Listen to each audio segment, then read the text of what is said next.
리프시 자주장사였던 두아디라 성의 루디아를 시작으로 시작된 교회입니다. 그 교회에 지금 편지한 내용이 빌립보서입니다. 이 빌립보서를 살핌에 있어서 가장 특징적인 것은 기쁨이라고 하는 단어, 그리고 즐거워라 하는 단어가 이 서신의 길이에 비추어 볼 때 그 어떤 다른 성경 내의 책들보다 많이 기술되어 있다는 것입니다. 기쁨이라고 하는 단어, joy라고 하는 단어가 7번, 또 즐거워라 라고 하는 단어, rejoice라고 하는 단어가 8번 사용되어졌으니까 더하면 15번 정도 기쁨과 즐거움에 대해서 논하고 있는데, 이 수는 거의 시편 전편 한 150편에서 그 긴 시편 전체가 언급하고 있는 기쁨만큼이나 이렇게 기쁨이라고 하는 단어를 많이 담고 있습니다. 아주 특별한 서신이 아닐 수 없습니다. 그래서 빌립보 서신을 우리가 기쁨의 서신이라 이렇게 불러도 이렇게 과하지 않을 정도로 읽으면 아주 기쁨이 넘치는 서신입니다. 그런데 실상 보면 기쁨을 논할 수 있는 형편이 아니었다는 것을 알게 됩니다. 왜냐하면 13절에 보시면 이러므로 나의 매임이 했는데 투옥이라, 나의 투옥이 지금 감옥에 갇혀 있다는 것을 알게 됩니다. 감옥에 갇혀 있었고 형을 집행받아서 죽게 될지 아니면 노임을 받게 될지에 대한 계시도 없는 상태였습니다.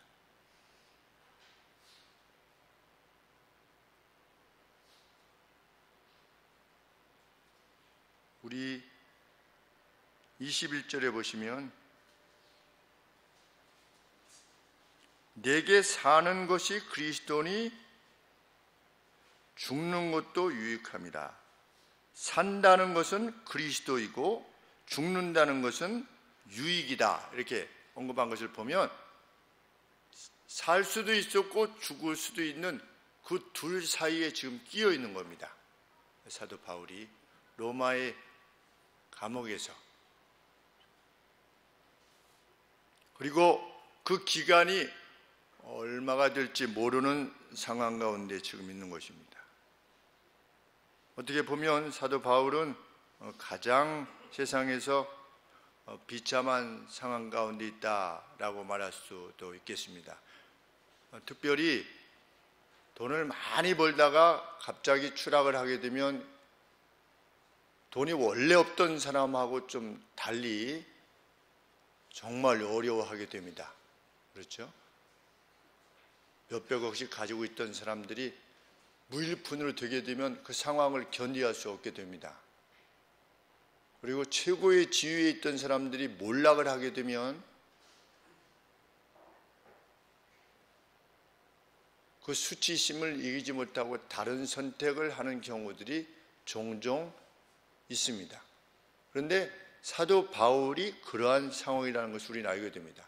사도 바울은 로마의 시민권을 지닌 사람이었습니다. 지금도 미국 시민권을 지니려고 이렇게 애를 쓰는데, 우리도 난민 문제로 받아들일 것이냐 말 것이냐라고 하는 문제로 나라가 좀 시끄럽지만, 사도 바울 당시에 로마의 시민권을 지닌 것은 엄청난 일이었던 것이죠. 날 때부터 로마의 시민이었다. 우리 사도행전에 보면 나는 돈 주고 샀는데, 어떤 윗선에 있는 사람이 그렇게 말하고 있지 않습니까? 나는 돈을 주고 시민권을 샀는데 너는 날 때부터 로마의 시민권을 지니고 있구나. 그리고 이스라엘의 최고 랍비였던 가말리엘 밑에서 교육을 받던 인물이었습니다. 지금으로 치면 하버드 대학을 나온 거나 마찬가지겠죠. 하버드, 예일, 프리스턴 이런 거기서 최고의 석학에게 배워서 이제는 전도양양한 아주 그냥 그 앞에가 그 햇빛만 비치는 그러한 상황에서 어떻게 된 겁니까? 로마의 감옥에 죄수로서 갇혀 있는 겁니다. 그리고 살지 죽을지 그 어떤 계시도 받지 못한 상태에 지금 있는 겁니다. 그런데 바로 그랬던 그가 joy, 기쁨이라는 단어를 7번, rejoice, 기뻐하라는 말을 8번 이렇게 지금 감옥 밖에 있던 빌립보 성도들에게 권하고 있는 겁니다.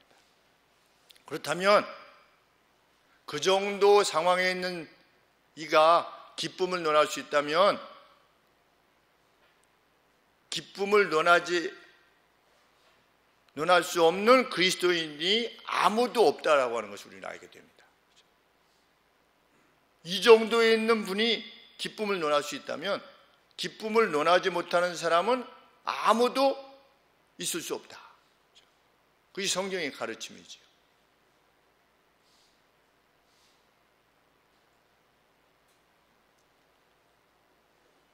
일반 사람들이 언제 예수님을 믿으려 하는가? 언제 예수님을 믿으려 하는 것 같습니까? 하나님을 알지 못하는 사람들이 언제 예수님을 믿으려 하는 것 같습니까? 예수님 믿는 사람들이 가장 행복해 보일 때, 그때 사람들은 예수님을 믿으려고 합니다. 저 사람은 저 상황에서 결코 행복할 수 없는데 행복한 겁니다. 늘 기쁨을 말하는 겁니다. 그리고 다른 사람들 보고 즐거워하라고 그럽니다. 자기가 보기에는 지금 상황이 그럴 수가 없는 상황인데 그런 기쁨을 지니고 있는 것을 세상이 볼 때 그 안에 있는 예수님을 자기도 보려고 하는 것이지요. 마치 저희 외조목께서 스스로 목숨을 끊으시려고 했다가 할머니보다 더 힘들게 사는, 더 어렵게 사는, 핍박 가운데 사는 동네에 그 어떤 분이 할머니 보기에는 그 사람이 먼저 죽어야 되는데 덜 행복하고 기쁘게 살아가는 모습을 보고 아내가 저기 안에 뭐가 있길래 저런 건가 해서 누가 전도를 받은 것도 아니고 그냥 가신 거죠. 그냥 교회에. 저기 들어가서 뭐가 저 사람을 그렇게 만드는가를 한번 확인하고 내가 죽어야 되겠다. 한번 가고 나서 내가 죽어야 되겠다. 이렇게 하셔가지고 교회 가셨다가 예수님 믿고 화성교회 원로 권사님으로 90여 세를 사시다가 행복하게 사시다가 떠나셨습니다. 할머니가 믿어보시니까 기쁨이 어떤 것이라고 하는 것을, 참 기쁨이 무엇인가를 아셔가지고 동생 9명을 다 전도하고, 그리고 절을 지으셨다고 하는 저희 외증주 할머니를 10년간 새벽 기도를 통해서 하나님 앞에 호소했을 때 그 할머니가 예수님 믿고 또 세상을 떠나시는 그러한 은혜를 입은 겁니다. 그런데 그 할머니보다 더 어려운 상황에 계셨던 분은 무엇 때문에 자기의 그 기쁨이 저희 할머니로 하여금 예수님을 만나게 했다는 사실에 대해서 알지 못하셨겠죠. 잘. 마치 그것은 화학산에 있을 때 그 야간 근무를 마치고 영하 27도의 추운 날 아침에 숙소로 돌아가지 않고 밤새 영하 27도의 그 상황에서 6시간이나 밤 근무를 초소해서 행했던 육군 병사 둘이 주일날 오전 10시에 비옥규 옆에 있는 장교 숙소 옆에 있는 예배당에 와서 참 그 방화문을 뒤집어 쓰고 너무 추우니까 기도할 때 그 얼굴에 그 빛나는 그 기쁨의 얼굴로 참 기도했을 때 자신들의 그 두 명이 자신들의 그 얼굴빛의 그 기쁨을 보고 김 목사가 전혀 예상치 않았다가 그 얼굴을, 그 기쁨을 보고 목사가 되기로 하나님이 부르셨다는 사실을 확인하게 되었다는 점에 대해서 그 병사들도 모를 겁니다. 오늘 우리가 기쁨으로 살아낼 때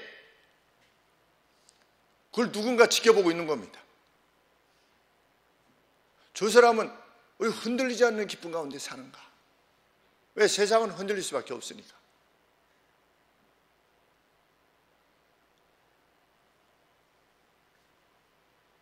사도 바울은 기뻐할 수 없는데 기뻐하라 이렇게 말하지 않습니다. 기뻐할 이유가 있다는 거죠. 기뻐할 이유가. 기쁜 척 해라가 아니고 진짜 기뻐할 이유가 있다는 겁니다. 갈 나라가 있다는 거죠. 갈 나라가. 갈 나라가 있다고 하는 근본적 사실 앞에서 기뻐하지 않을 수 없다는 겁니다.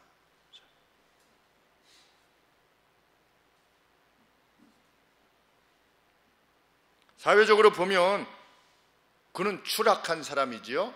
그래서 로마의 그 관원이 너의 많은 지식이 너로 미치게 하였도다 라고 말할 정도로, 너 미쳤구나 이럴 정도로 미친 겁니다. 예수님 믿는 사람은 세상적인 관점에서 보면 미친 겁니다. 제가 고등학교 때 우리 친구들이, 저는 몰랐는데 저를 기인이라고 불렀대요. 저는 처음 알았어요. 최근에 친구들이 얘기를 해줬어요. 기인이라고 불렀대요. 막 창조론을 막 신이 세상을 창조하셨다고 막. 저는 기억이 잘 안 나는데 제가 그랬나 봐요. 신학 대학 다닐 때에는 제가 중세 기사라고 친구들이 얘기했대요. 친구들이 중세 기사. 중세 기사가 먹는 했더니 돈키호테라고 그랬대요. 하나님의 말씀을 정말 신의 말씀으로 믿는 사람이 있다. 이렇게. 야, 김희승이죠. 돈키호테다. 이렇게. 이게 어떻게 신의 말이냐. 이렇게. 연신 다닐 때.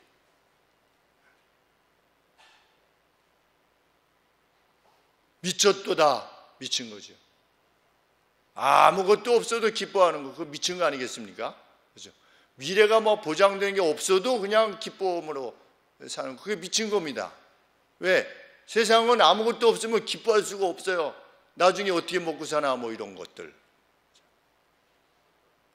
조금 뭐 이렇게 몸 안 좋으면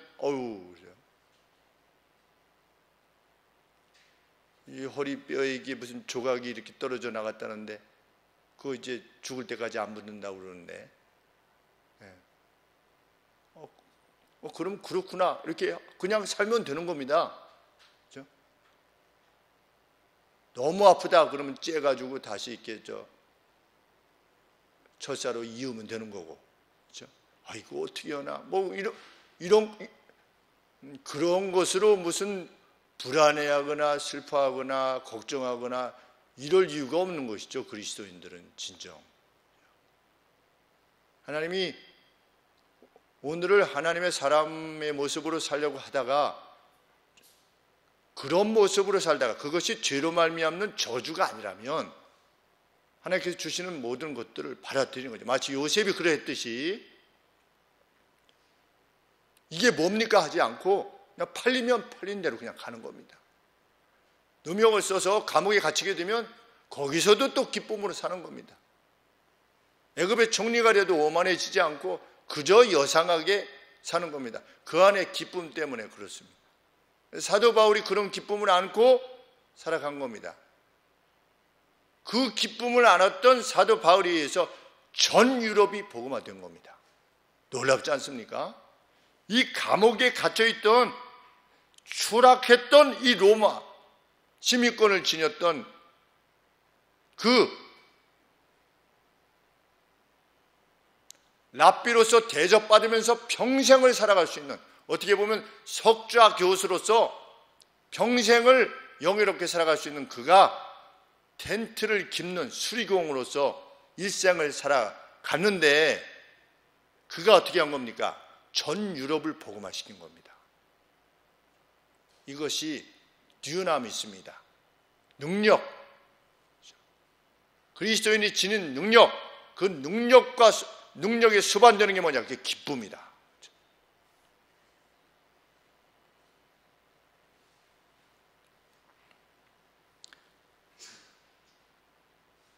우리는 얼마든지 오늘의 삶에 있어서 죽는 날까지 기쁨의 노래를 부르면서 살 수 있다는 것을 알게 됩니다.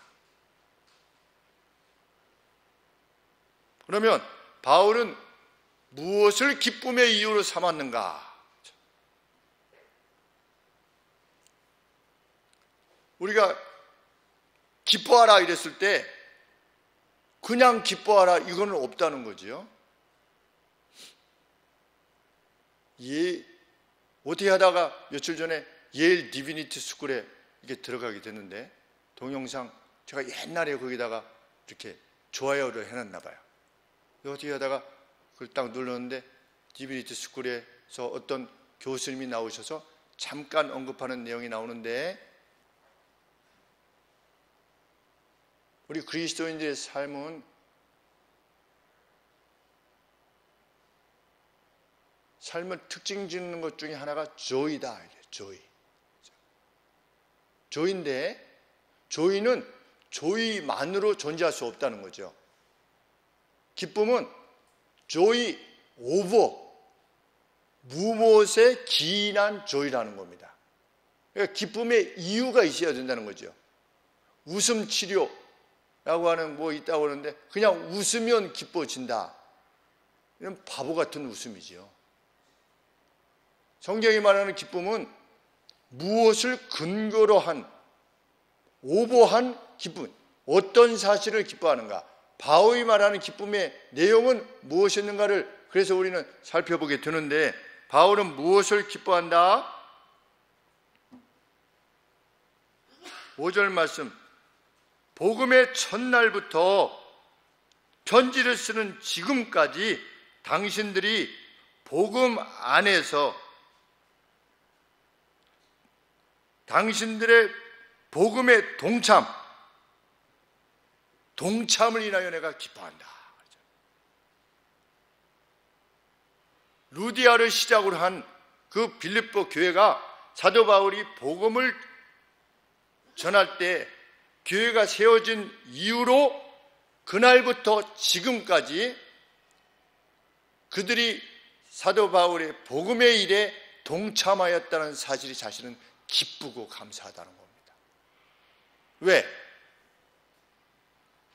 그것이 무엇에 대한 증거가 되기 때문에 6절에 당신들 속에 착한 일을 선한 일을 시작하신 이가 그리스도 예수의 날까지 그것을 완성하실 것이라고 하는 걸 퍼펙트하게 만드실 것이라고 하는 증거가 되기 때문에 바울은 빌립보 성도들이 변함없이 복음에 동참하는 것을 기뻐했습니다. 왜? 그것이 무엇에 대한 증거가 되기 때문에 하나님께서 빌립보 성도들을 이제 복음으로 부르셨는데 마지막까지 그 구원을 완성시키시겠구나 라고 하는 확신에 대한 증거가 됐다는 거지요. 무엇을 기뻐한 겁니까? 빌립보 성도들은 천국 가겠구나 라고 하는 것이 자기에게는 기쁨의 이유였다는 겁니다. 그래서 너희들을 위해서 기도할 때마다 당신들을 위해서 기도할 때마다 내 마음이 감사로 넘친다. 하나님께 땡큐 한다 이거죠. 땡큐. 내가 이렇게 생각함이 마땅하다. 7절 말씀에 당신들은 나의 매임과 복음을 방어함, 디펜스함에 있어서 그리고 복음을 확정함에 있어서 다 나와 함께 은혜에 참여한 이들이 아니었습니까? 이 사실은 당신들이 구원이 완성되기까지 하나님께서 늘 당신들을 붙들고 계시다고 하는 증거가 되니 내 멀리 있지만 그 소식을 들을 때 너무나 기쁘고 감사하다는 겁니다. 바울의 기쁨은 무엇이었습니까? 그 누가 복음 안에서 성장하고 그 안에 견고하게 있다는 사실이 그로 기쁘게 한 것입니다. 이것이 그가 기뻐했던 이유입니다. 우리 그런 기쁨들이 있습니까? 그런 기쁨들이 있는 사람은, 그것을 추구하는 사람은 일생 행복한 겁니다. 일생. 근데 세상은 기쁨의 이유를 대부분 무엇과 관계되어서 찾습니까? 나 자신과 관계되어서 찾습니다. 내가 돈이 얼마나 쌓였느냐, 내가 하는 일의 전망이 어떠하냐, 나의 관계되어진 내 자녀가 어떠하냐, 내 사업이 어떠하며 내 건강이 어떠하냐, 이것에 관계되어져서 기쁨을 찾으려고 합니다. 내가 몇 타를 줄였느냐, 그죠? 이번에 나갔는데 그냥 이게 잘 돼가지고 한 10타가 줄었어요. 그러면 기뻐하는 거예요. 남이 10타가 주는 거는 그렇게 기쁘진 않아요. 남이 10타가 줄었는데 한 타당 10,000원씩 내기로 했는데, 그죠? 다른 사람이 10타가 줄으면 내가 간절히 기도하던 그 어느 집 어떤 아이가 그 어려움을 딛고 어느 학교에 자기가 행복하게 여기는 학교에 진학하게 되었을 때 막 마음에 기쁜 사람, 그것이 바울의 기쁨입니다.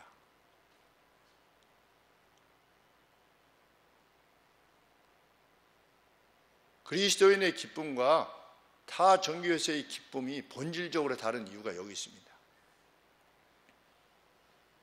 알라를 위해서 순교하는 자는 천국에서 시집 안 간 처녀 70명을 데리고 산다는 게 그들의 교리라는데, 그렇죠? 그따위인 거죠. 그따위 기쁨인 겁니다. 결국 뭡니까? 여기서 따따블로 해가지고 저쪽에서 잘 되는 거. 그게 뭐예요? 그게 타락한 종교성입니다. 내가 여기서 조금 잘하면 거기서 몇 배 잘해주는 거예요. 하나님이, 신이. 예수님 믿는 사람들도 그렇게 생각하는 사람들이 있기 때문에 세상에서 뭐라고 하는 겁니까? 니네들은 정말 이기적이다. 그런데 성경은 뭘 가르치는 겁니까? 우리의 기쁨의 이유는 그 누구에게 어떤 사람이었는가, 그 누구와 관계되어서 어떤 사람이냐 여부에 따라서 기쁨이 결정된다는 것이지요. 그리스도인들은. 그래서 누가 복되다고 그랬습니까? 예수님은 주는 자가 복되도다. 어떻게 주는 사람이 복될 수 있습니까? 인사를 하는 사람이 복되도다. 그렇죠? 손해보는 사람이 복되도다. 맞는 사람이 복되도다. 미친 거지요.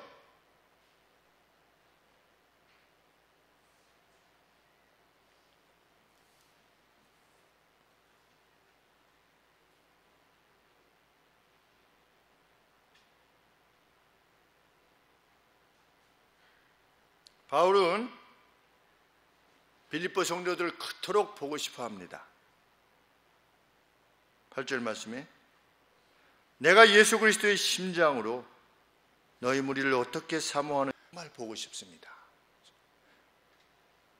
그 누가 그렇게 보고 싶은 사람, 그 사람이 행복한 사람입니다. 물론 가까이 있는 성도들도 보고 싶은 거죠. 토요일 같은 때 요즘에 성도들이 이렇게 주중에도 7, 8분 서로 모여서 이렇게 같이 대화하시고 식사도 같이 하러 다니시고 또 교회도 같이 하시고 주중에 이렇게 뵐 수 있는 것이 너무나 감사한 거죠. 천국 가면 늘 그렇게 함께 계시겠죠.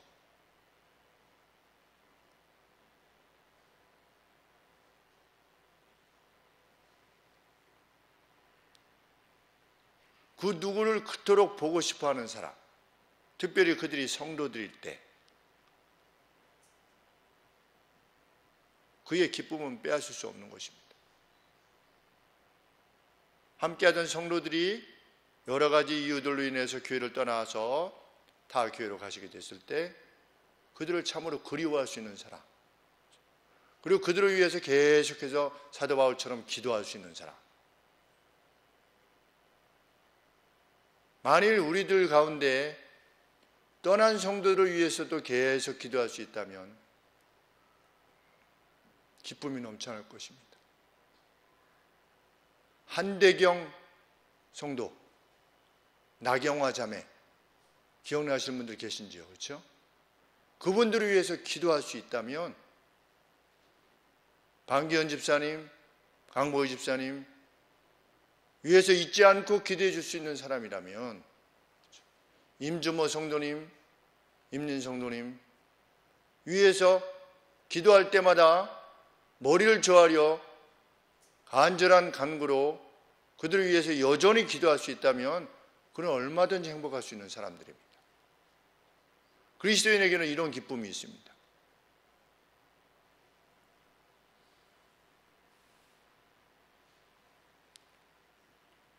바울은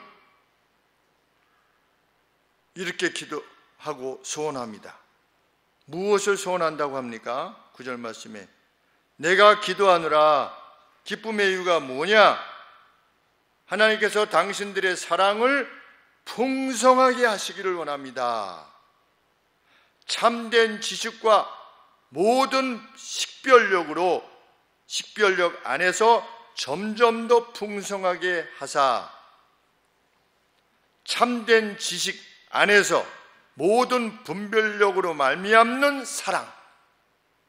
사랑이 점점 더 풍성하게 되어지기를 원합니다. 그래서 당신들이 지극히 사랑하는 것이, 엑셀런트하는 것이 무엇인가를 분별하여서 이것이 정말 뛰어난 것이구나 라고 하는 것을 분별하여서 진실하여 책망할 것이 없이 그리스도의 날에 이르게 되기를 내가 간절히 간구합니다. 달리 말하면 사랑이 넘쳐나기를 원합니다. 그런데 그 사랑이 넘쳐나기 위해서는 참된 지식이 풍성해지고 분별력이 풍성해지기를 원합니다. 그래서 그리스도의 날에 책망할 것이 없는 이로, 책망을 넘어선 이로 그리스도 앞에 드러나지기를 소원합니다. 그것이 내 기쁨입니다. 만일 당신들이 그러한 분별력을 지니게 된다면 당신들은 의의 선한 열매를 많이 맺을 것이기 때문입니다. 그 의의 선한 열매는 당신들이 그날 주님 앞에서 설 때에 부끄러움 없는 자로 서게 할 것을 내가 확신하기 때문에, 이것이 바울이 간절히 소망했던 바입니다. 무엇을 소망하지 않고 하나님 나 이 감옥에서 빨리 벗어나게 해주십시오. 그것만큼 간절한 기도가 어디 있겠습니까? 그러나 그의 기도는 뭐다? 그 감옥 안에서조차도 그 누군가를 위해서 기도하는 겁니다. 자신이 감옥 안에 있더라도 그 누군가 밖에서 선한 열매가 그것으로 말미암아 풍성하게 된다는 소식을 들으면 자기는 족하다는 거지요. 이것이 그리스도인의 기쁨입니다.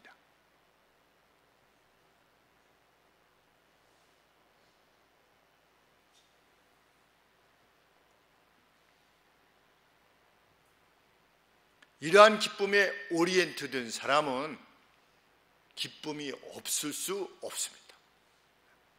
기쁨만이 존재합니다.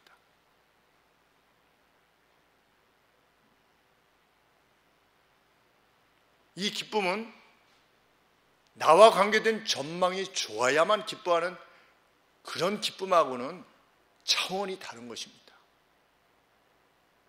우리는 그런 기쁨을 우리가 지니고 있음을 세상에 드러내야만 합니다. 쇼를 하는 것이 아니고 진정으로. 그래서 믿음의 가치가 소중한 겁니다.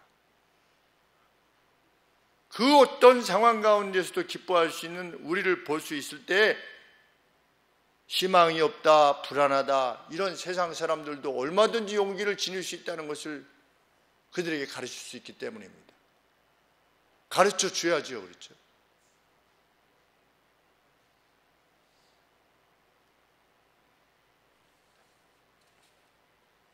그러면서 바울은 진정한 식별력이라고 하는 것이 무엇인가?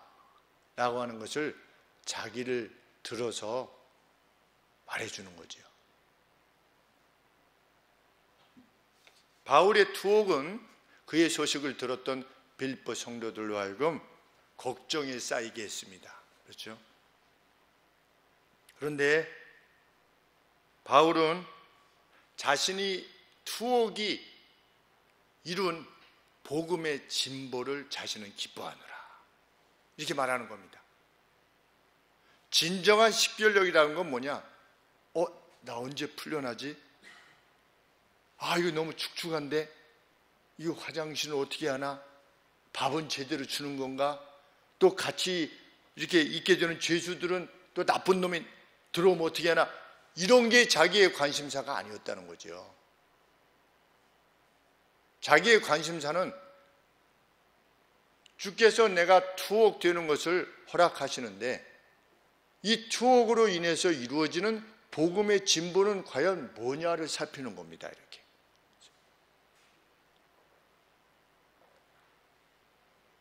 내가 직장을 잃게 됐습니다. 그러면 나는 앞으로 어떻게 살 것인가? 이것이 먼저 생각나기보다도 내가 직장을 잃게 됨으로 인해서 이루게 되어지는 복음의 진보는 과연 뭔가? 복음의 관계에 되어져서 나의 이 상황은 무엇을 의미하는 것에 대해서 분별력을 가지고 디선하는 겁니다. 그죠? 식별하는 거예요. 우리 그리스도인들은 그렇게 사는 겁니다. 어떤 상황이 닥쳤을 때 이게 아니라 만약에 화가 나게 되면 나의 이 분노는 무엇을 의미하는 것인가? 가령 예를 들어서. 그리고 나의 분노는 과연 정당한 것인가? 복음에 비춰봐서 이것이 뭐냐? 이것이 진정한 지식. 아까 당신들이 진정한 지식 안에서 사랑이 넘치길 원합니다 했을 때 그 진정한 지식인 것이죠. 그런데 사도 바울은 투옥되었을 때 그 투옥됨이 무엇을 이루었다는 것을 보게 되는 겁니까? 복음의 진보를 이루었다는 것을 보게 되는 것입니다.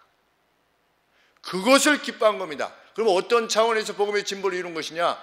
자신의 갇힘으로 말미암아 예수 그리스도의 이름을 알지도 못하는 이들이, 또는 여호와의 이름을 알지 못하는 그 로마 시위대 안에 모든 사람들이, 수비대뿐만 아니라 그 시위대뿐만 아니라 모든 사람들이 누구에 대해서 알게 됐다? 예수 그리스도라고 하는 이름을 알게 됐다는 거죠. 저 사람 날 때부터 시민권을 지니고 있던 사람인데 왜 저렇게 된 거야? 라고 했을 때 무슨 예수라고 하는 신을 믿는다고 그러네.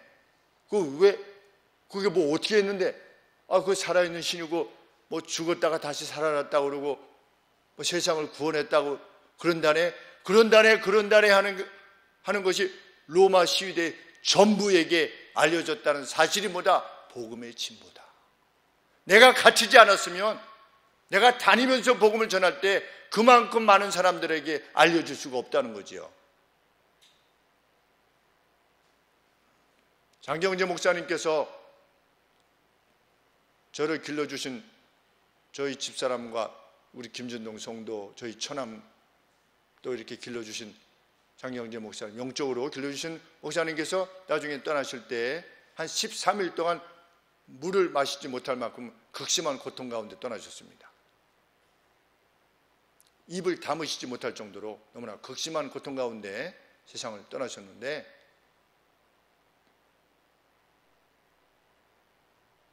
하나님 이게 뭡니까?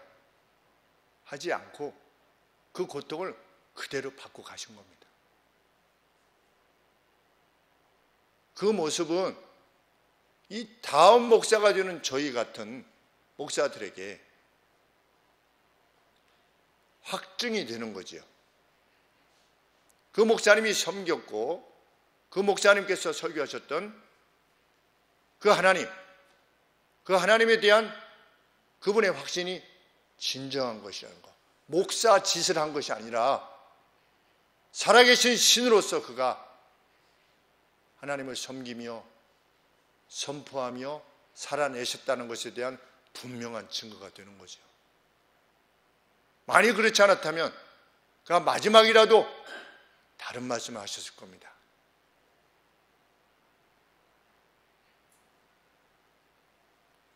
사도 바울이 시민권을 포기하고 랍비의 길을 포기하고 텐트 깁는 수의공으로서의 길을 간 것, 그것 자체가 그들에게는 센세이션한 것이죠.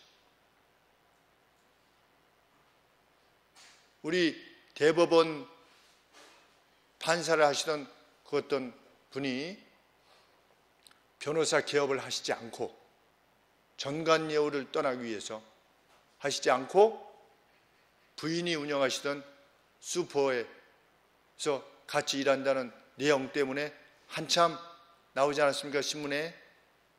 결국은 돌아가셨다고 그러는데, 변호사의 길로 가셨다고 하는데, 일단 그 시도만으로도 사람들의 가슴에 와 하는 거죠.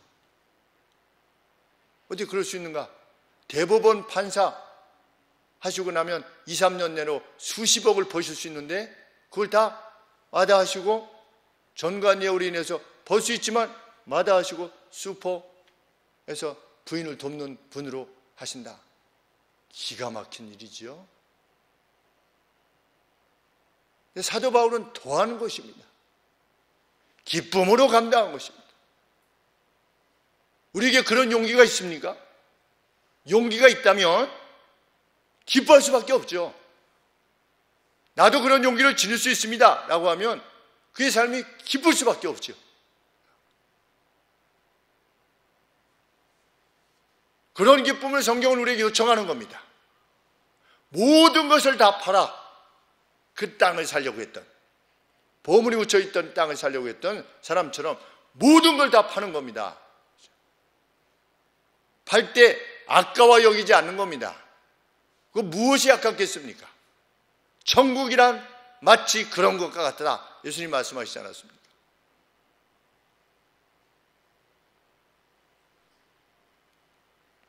로마 시위대뿐만 아니라 어떤 영향이 있었다? 14절 말씀에 형제들이 내가 갇혔다는 소식을 듣고 더욱 용기를 내어서 담대하게 복음을 전할 수 있는 기회가 주어졌다.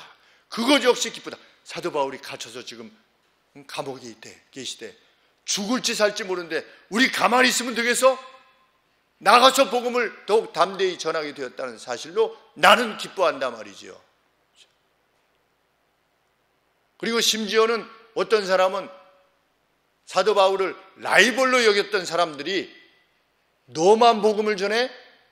우리도 얼마든지 복음을 잘 전할 수 있어 라고 하면서 그것을 기회로 삼아서 투기와 시기로 열심히 복음을 전하게 되는데 그것 또한 나는 기뻐할 것이다.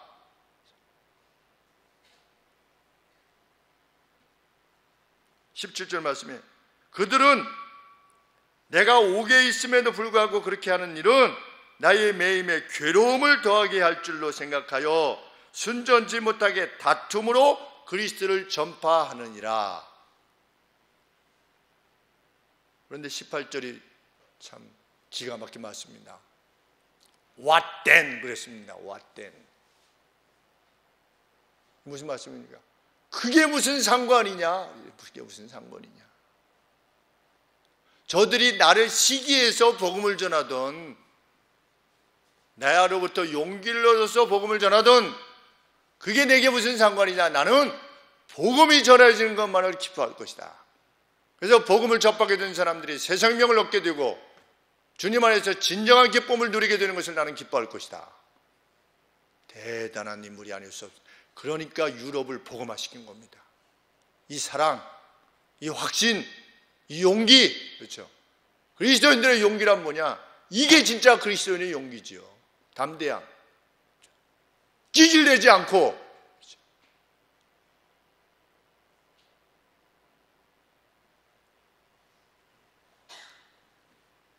그는 복음으로 인해서 영어의 몸이 되었지만 뭉개지지 않았습니다. 나는 각종 재난에도 불구하고 우리는 뭉개지지 않았다. 포기하지 않는 겁니다. 그리스도인은 그 기쁨을 포기할 수 없습니다. 옆에서는 미쳤다고 해도 포기할 수 없는 겁니다.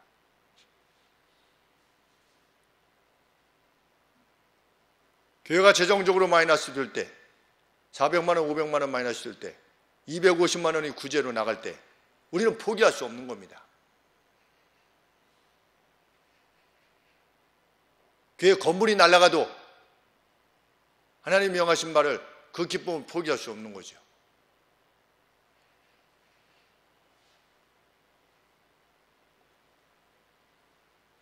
예배당을 지으려고 할 때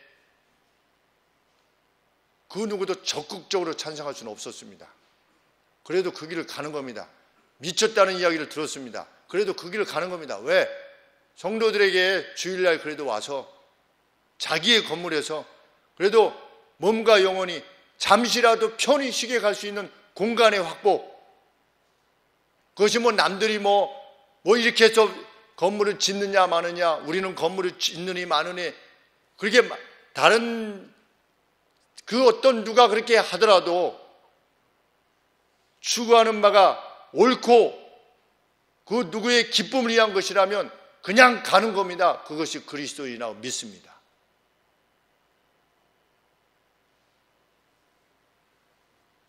빌려주다가 괴로움을 당한다.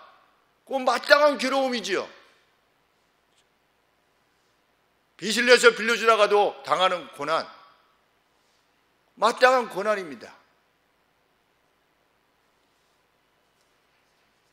29절 말씀이 그 말씀 아니겠습니까? 그 감옥에 갇힌 것만을 말하는 것이 아니라 그리스도를 위하여 너희에게 은혜를 주신 것은 다만 그를 믿을 뿐 아니라 또한 그를 위하여 고난도 받게 하심이라. 주님이 요청하시는 그 선함을 위해서 고난을 초래하는 것이지요. 스스로의 결정에 의해서 초래하는 겁니다. 그 사람이 그리스도인입니다. 내가 할 수 있는 못까지 하는 게 아니고, 빌립보 성도들은 어떻게 했습니까? 힘에 겹도록 감당했다. 힘에 지나도록 감당했다는 거지요. 도저히 할 수 없는 것을 넘어서 행했다는 겁니다. 그들에게는 그런 기쁨이 있었고, 그런 기쁨이 있는 이들로 말미암아 전 세계가 복음화된 겁니다. 당시 로마의 그 핍박을 넘어선 것이지요. 그런 용기와 기쁨이 우리에게 있기를 원하는 것입니다. 오늘도 이 땅에도 왜 그런 교회들이 점점 사라지고 있으니까,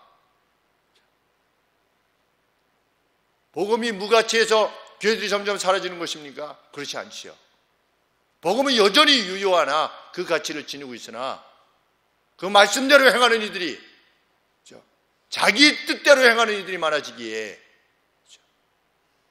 그저 나 믿고 내 천국 가고 내 사업 좀 잘 되고 내 가정 좀 잘 되고 라고 하는 것에 머물러 있는 그리스도인들, 그것이 그리스도의 가치가 아니라고 밝히는데도 불구하고 여전히 거기에 머물러 있는 이들로 말미암아 교회가 점점 더 힘을 잃고 사라져가고 있는 것이죠. 그리고 목사들조차도 점점 그 사람들의 니드에 따라서 맞추는 거죠. 싫어하는 겁니다. 희생하고 헌신해라, 싫어하는 것이죠. 어떻게 합니까? 목사들도 할 수 없이 그들의 니드에 따라서 따라가는 겁니다. 여러분 잘 될 겁니다. 여러분 사업이 잘 될 겁니다. 건강해지실 겁니다. 둘 다의 책임이지요. 사역자들의 책임이기도 하고 회중들의 책임이기도 할 것입니다.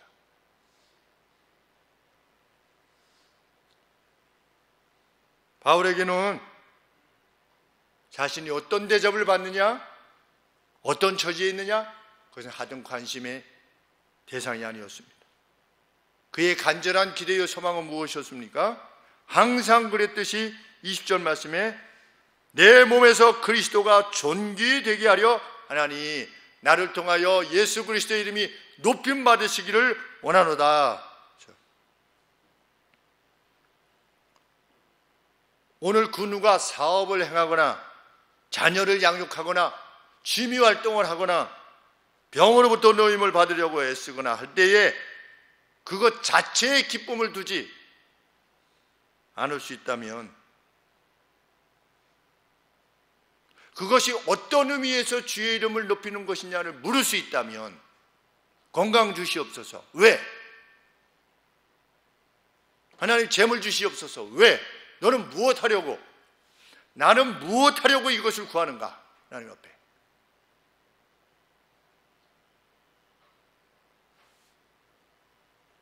내가 사업을 행하는 것은 어떤 의미에서 주의 복음을 높이는 것이며, 내가 지금 열심히 공부하는 것은 어떤 의미에서 주의 이름을 높이는 것이며 주의 나라를 높이는 것인가? 내 자녀를 잘 양육하려고 하는 것은 어떤 의미에서, 내 자녀가 취직을 구하는 것은 어떤 의미에서 주께서 높임을 받으시기를 원하는 것인가? 물을 수 있는 사람이 기쁨의 사람일 수 있을 것입니다.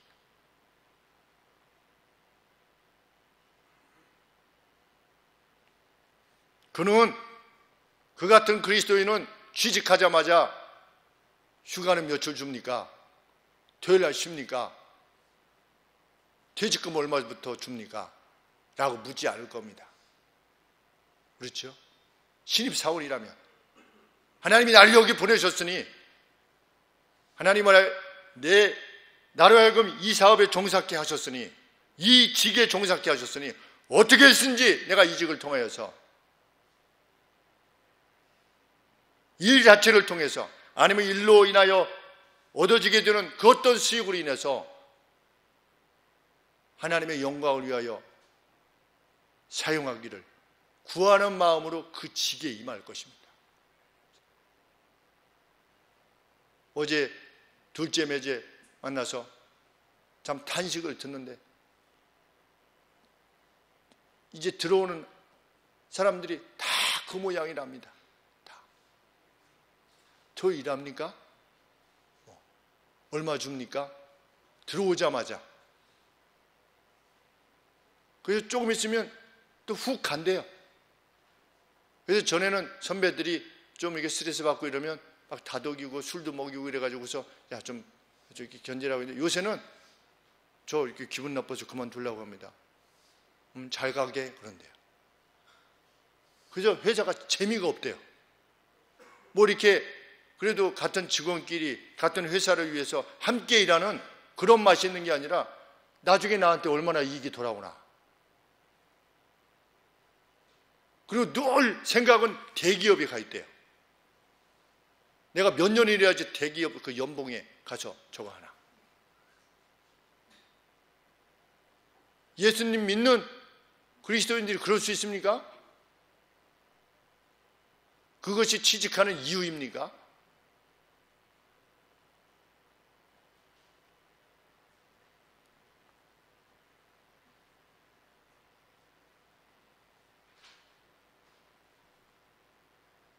바울은 생존을 위해서 일하지 않았습니다. 우리도 그럴 것입니다. 그렇죠? 우리는 생존을 목적해서 일하지 않죠. 그리고 그것을 기쁨의 이유로 여기지 않죠. 마치 생물마다 우리가 들을 수 있는 음역이 따로 있다고 하지 않습니까? 쥐가 들을 수 있는 음역, 또 박쥐가 들을 수 있는 음역. 근데 우리 그리스도인들은 우리가 볼 수 있는, 세상이 볼 수 없는 어떤 다른 음역이 있는 거죠. 그 기쁨의 음역이 따로 있는 겁니다. 세상은 그걸 이해하지 못할 겁니다. 이해하지 못하는 것처럼 우리는 살기를 원하는 겁니다. 마치 미친 사람처럼 살기를 원하는 거지요. 너의 많은 지식이 너로 하여금 미치게 하겠구나. 나는 미친 것이 아니요. 나는 중세 기인이 아니요.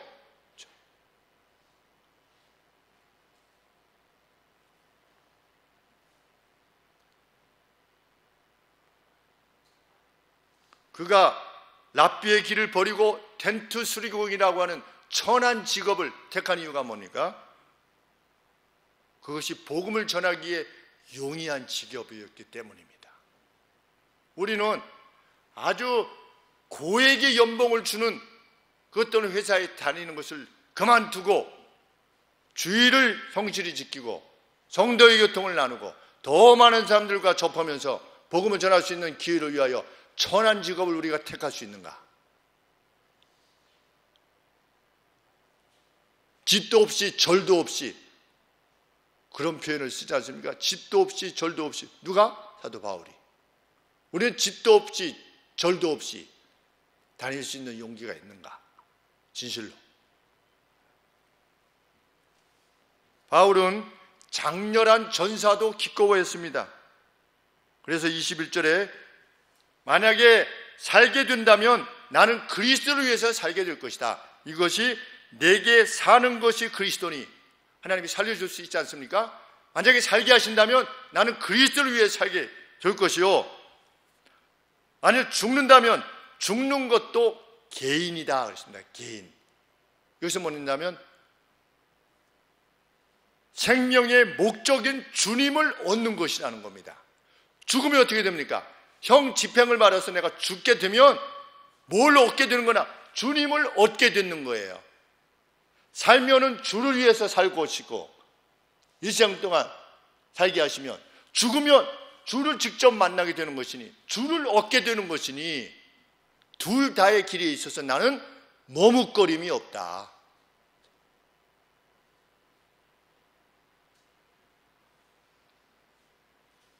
마지막 말씀에 26절에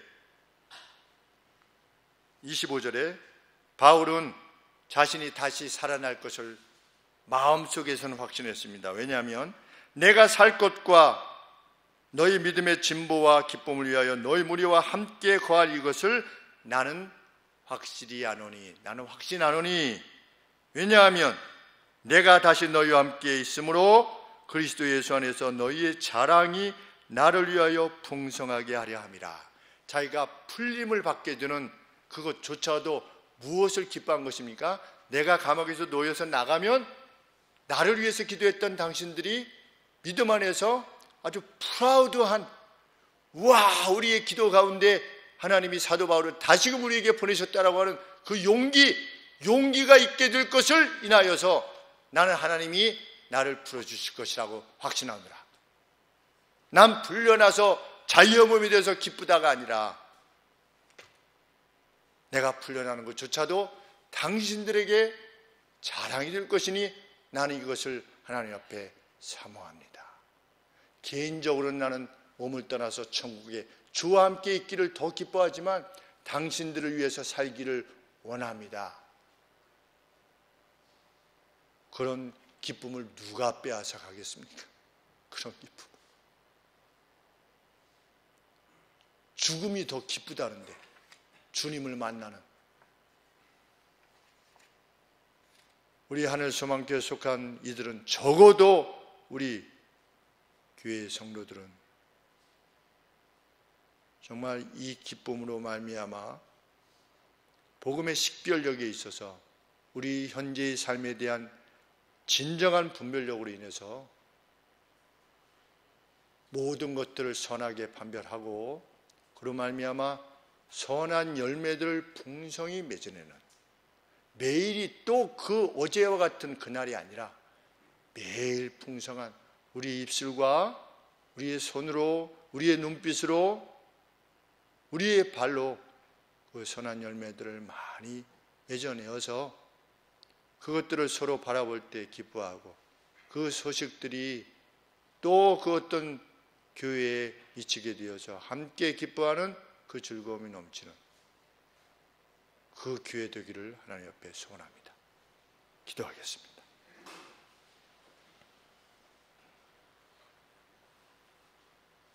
주님, 이 기쁨을 우리에게도 동일하게 허락하여 주시고 이를 위한 진보가 우리 가운데 있게 하여 주시기를 간절히 소원합니다.